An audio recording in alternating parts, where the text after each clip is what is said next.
The Matrix Reloaded had big shoes to fill. The first film was a genre-defining masterpiece. And while Reloaded had its moments, the highway scene, the twins, a lot of crazy stuff, something about the ending never sat right with me. Agent Smith somehow shows up in the real world. Neo stops Sentinels with his mind. I just remember thinking, how is that possible? So I started wondering, what if Zion isn't real? What if it's just another layer of the Matrix? I always thought it would have been way cooler if Zion was just another simulation. A second layer designed specifically for people who woke up from the first one. The world of 1999, the original Matrix, was built to keep people happy, distracted, pacified. But for those who questioned it, those who wouldn't go back to sleep, the machines needed a new tactic.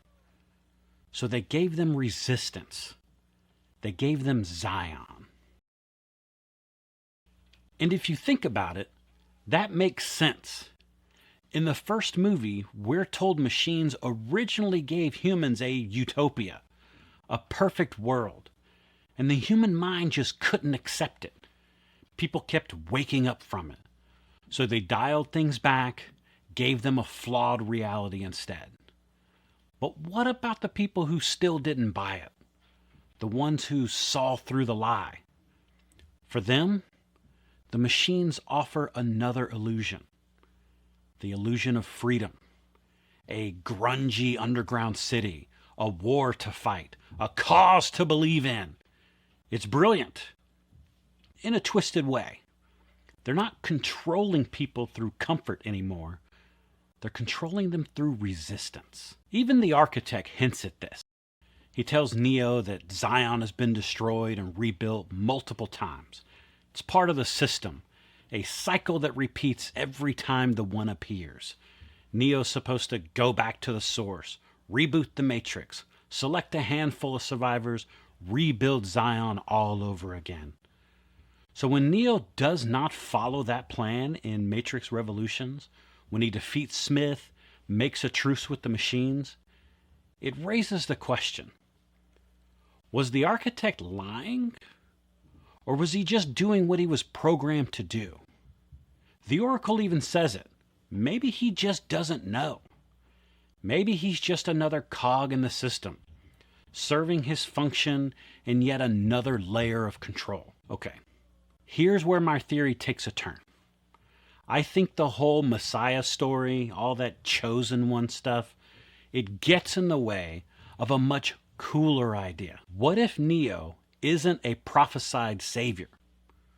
What if he's a system exploit?